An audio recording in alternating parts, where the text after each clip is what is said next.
അതുകൊണ്ട് തന്നെ ഈ എക്സാമിൻ്റെ ലെവൽ ഓഫ് ഡിഫിക്കൽട്ടി എന്തായിരിക്കും? അത്യാവശ്യം ഹൈ ആയിരിക്കും. നല്ല ക്വാളിറ്റിയുള്ള ക്വസ്റ്റ്യൻസുകൾ നിങ്ങൾ എന്ത് ചെയ്യണം? പ്രിപ്പയർ ചെയ്യേണ്ടതായിട്ടുണ്ട്. ദെൻ 3 phase ട്രാൻസ്ഫോമർ, കൺസ്ട്രക്ഷന് difference between power transformer and distribution transformer, all day efficiency. Then AC മെഷീൻസിലേക്ക് വരുമ്പോൾ ഓൾട്ടർനേറ്റേഴ്സ് ഉണ്ട്. ഓൾട്ടർനേറ്റേഴ്സിൻ്റെ കൺസ്ട്രക്ഷണൽ ഡീറ്റെയിൽസ് ഉണ്ട്. കമ്പാരിറ്റീവ്ലി മാർക്ക് സ്കോർ ചെയ്യാൻ പറ്റിയ ഒരു ഏരിയ തന്നെയാണ് പവർ ഇലക്ട്രോണിക്സ്. അത്യാവശ്യം ബേസ് ഉണ്ടെങ്കിൽ നന്നായിട്ട് സ്കോർ ചെയ്യാൻ പറ്റിയൊരു ഏരിയയാണ് power electronics. Next last one, measurement and measuring instrument. Hi all, എല്ലാവർക്കും ഒരിക്കൽ കൂടി എൻട്രിയിലേക്ക് സ്വാഗതം. അപ്പോൾ ഇന്ന് നമ്മൾ ഡിസ്കസ് ചെയ്യാൻ പോകുന്നത് detail syllabus for the post of deputy manager technical in Travancore sugars and chemicals ലിമിറ്റഡിൽ, അതായത് കാറ്റഗറി നമ്പർ 676/2023 എക്സാമിൻ്റെ ഒരു സിലബസ് ആണ്. അപ്പോൾ ഈ ഒരു സിലബസ് ഡിസ്കഷനിൽ ഇന്നത്തെ നമ്മുടെ ടോപ്പിക് എന്ന് പറയുന്നത് നമ്മൾ ഇലക്ട്രിക്കൽ എഞ്ചിനീയറിംഗിൻ്റെ ടോപ്പിക്കാണ് നമ്മൾ ഇന്ന് എന്ത് ചെയ്യാൻ പോകുന്നത്? ഡിസ്കസ് ചെയ്യാൻ പോകുന്നത്. ഓക്കെ, അപ്പോൾ നമുക്ക് നേരെ എന്ത് ചെയ്യാം? സിലബസിലേക്ക് വരാം. ഓക്കെ, അപ്പോൾ 50 മാർക്കിൻ്റെ ക്വസ്റ്റ്യൻസുകളാണ് ഇലക്ട്രിക്കലിന് വരുന്നത് കേട്ടോ. 10 മാർക്ക് വീതമുള്ള 5 മൊഡ്യൂൾസുകളിലായിട്ട് 50 മാർക്കിൻ്റെ ക്വസ്റ്റ്യൻസുകളാണ് വരാൻ പോകുന്നത്. നിങ്ങൾക്കറിയാം, ഡെപ്യൂട്ടി മാനേജർ പോസ്റ്റ് എന്ന് പറയുന്നത് അത്യാവശ്യം എന്താ പറയുക, ഒരു മികച്ച പോസ്റ്റ് തന്നെയാണ് അല്ലേ. അതുകൊണ്ട് തന്നെ ഈ എക്സാമിൻ്റെ ലെവൽ ഓഫ് ഡിഫിക്കൽട്ടി എന്തായിരിക്കും? അത്യാവശ്യം ഹൈ ആയിരിക്കും. നല്ല ക്വാളിറ്റിയുള്ള ക്വസ്റ്റ്യൻസുകൾ നിങ്ങൾ എന്ത് ചെയ്യണം? പ്രിപ്പയർ ചെയ്യേണ്ടതായിട്ടുണ്ട്. ഒരിക്കലും ഒരു ബേസിക് ലെവലുള്ള ക്വസ്റ്റ്യൻസുകളല്ല വരാൻ പോകുന്നത്. മാത്രമല്ല, സിലബസ് നോക്കുന്ന സമയത്ത് നമുക്ക് അത് തന്നെയാണ് കൃത്യമായിട്ട് മനസ്സിലാക്കാൻ പറ്റുന്നത്. സിലബസ് ഡയറക്റ്റ്, അതായത് ഈസിയിൽ മാർക്ക് സ്കോർ ചെയ്യാൻ പറ്റുന്ന ഏരിയകളെക്കാൾ കുറച്ചുകൂടി പ്രോബ്ലമാറ്റിക് ആയിട്ടുള്ള ഏരിയകൾ തന്നെയാണ് സിലബസിൽ ഫോക്കസ് ചെയ്തതായിട്ട് നമുക്ക് കാണാൻ പറ്റുന്നത്. സോ നല്ല രീതിയിൽ പ്രോബ്ലംസ് ചോദിക്കാൻ സാധ്യതയുള്ള വളരെ എന്താ പറയുക ഇമ്പോർട്ടൻ്റ് ആയിട്ടുള്ളൊരു ടോപ്പിക് ഡിസ്കഷനിലേക്കാണ് നമ്മൾ പോകുന്നത്.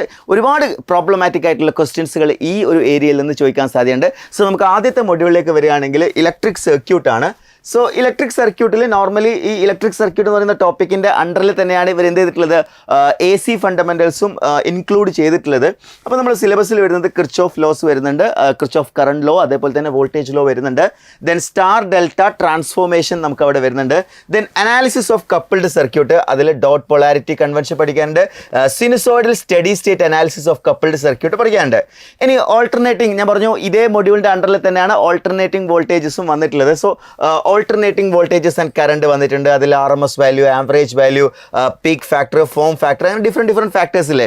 അത് ഓരോരോ വേവ് ഫോമിൽ, സിനുസോയിഡൽ വേവ് ഫോമിൽ, half wave rectifier, full wave റെക്ടിഫയറിലൊക്കെ നമുക്ക് നോക്കാനുണ്ട്. Then AC through RLC circuits വരുന്നുണ്ട്. അപ്പോൾ അതിൻ്റെ ഫേസർ ഡയഗ്രം നമുക്ക് പഠിക്കാനുണ്ട്. Then resonance in series and parallel RLC circuit വളരെ ഇമ്പോർട്ടൻ്റ് ആണ്. ഈ ഒരു റെസനൻസ് എന്ന് പറയുന്ന ടോപ്പിക്കിൽ നിന്ന് നല്ല രീതിയിൽ എന്ത് ചെയ്യാറുണ്ട്? ക്വസ്റ്റ്യൻസുകൾ വരാറുണ്ട്. ദെൻ ക്വാളിറ്റി ഫാക്ടറിൻ്റെ എക്സ്പ്രഷൻ പഠിക്കാനുണ്ട്. ദെൻ ബാൻഡ് വിഡ്ത്ത്, ക്വാളിറ്റി ഫാക്ടറും ബാൻഡ് വിഡ്ത്തും കണക്ട് ചെയ്യുന്ന എക്സ്പ്രഷൻസ് നമുക്ക് പഠിക്കാനുണ്ട്.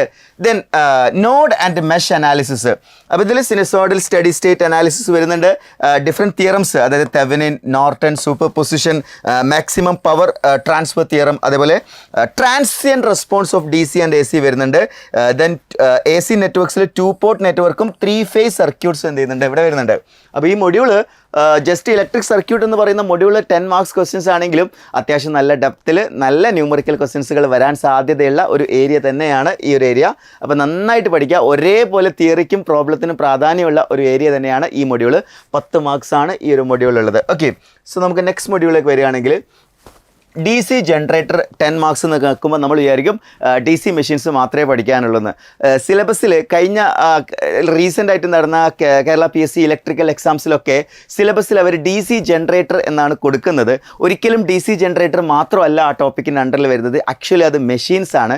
മെഷീൻസ് എന്ന് പറയുന്ന സമയത്ത് ഇലക്ട്രിക്കൽ ബ്രാഞ്ചസുകാരെ സംബന്ധിച്ചിടത്തോളം ഏറ്റവും എന്താണ് കൂടുതൽ പഠിക്കാനുള്ള മൊഡ്യൂൾസുകളിൽ ഒന്നാണ് machines.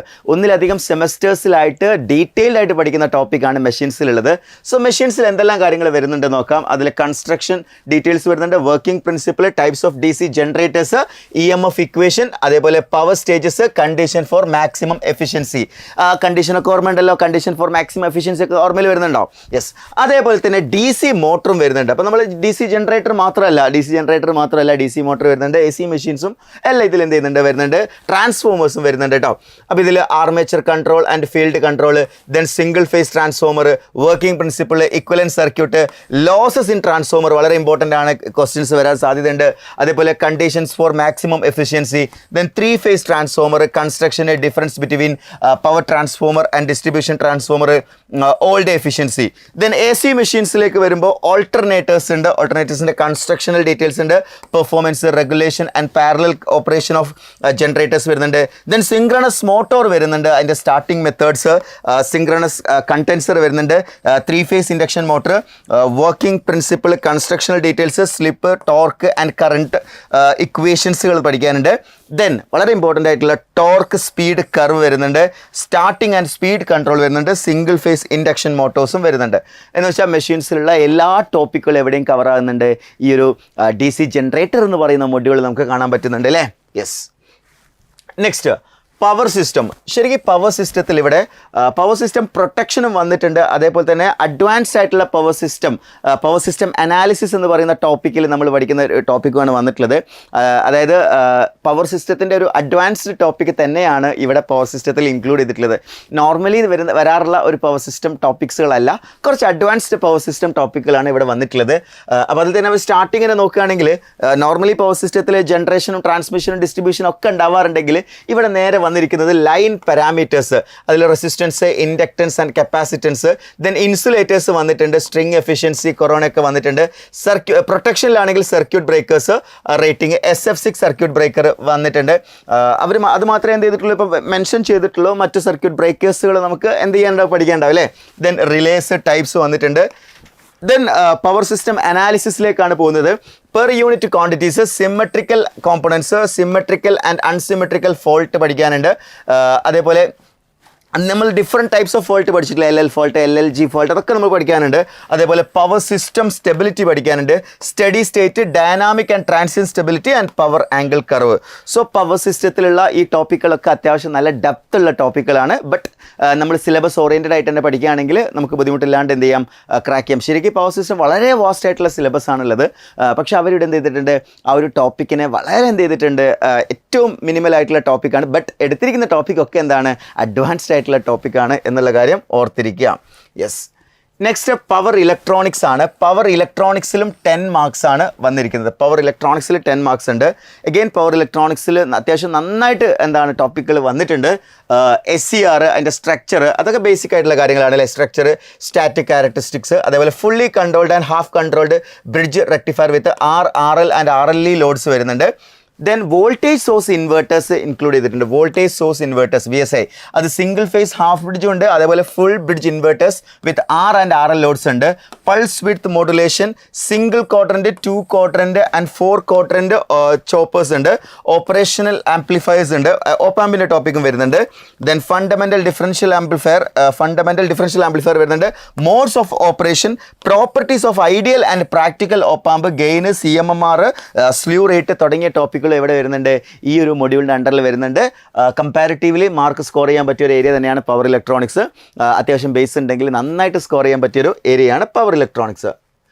Next last one, measurement and measuring instrument, measurements and instrumentation എന്ന് പറയുന്ന ആ ഒരു ടോപ്പിക്ക്. അഗെയിൻ തിയററ്റിക്കൽ ആയിട്ടുള്ള, അതായത് തിയററ്റിക്കൽ ക്വസ്റ്റ്യൻസുകൾ, കോൺസെപ്റ്റ് ഓറിയൻറ്റഡ് ക്വസ്റ്റ്യൻസുകൾ ഒരുപാട് ചോദിക്കുന്ന ഒരു ടോപ്പിക്കാണ് ഈ ഒരു ടോപ്പിക്ക്. അവിടെ നമ്മൾ നോക്കുകയാണെന്നുണ്ടെങ്കിൽ മെഷർമെൻറ്റ് സ്റ്റാൻഡേർഡ്സ്, അതിൽ എറേഴ്സ് ഉണ്ട്, types of errors, ammeter and volt meter, different equipments അല്ലേ, മൂവിങ് കോയിൽ, മൂവിങ് അയൺ, അവ തമ്മിലുള്ള ഡിഫറൻസ് ഒക്കെ ഓർത്തിരിക്കാൻ കേട്ടോ.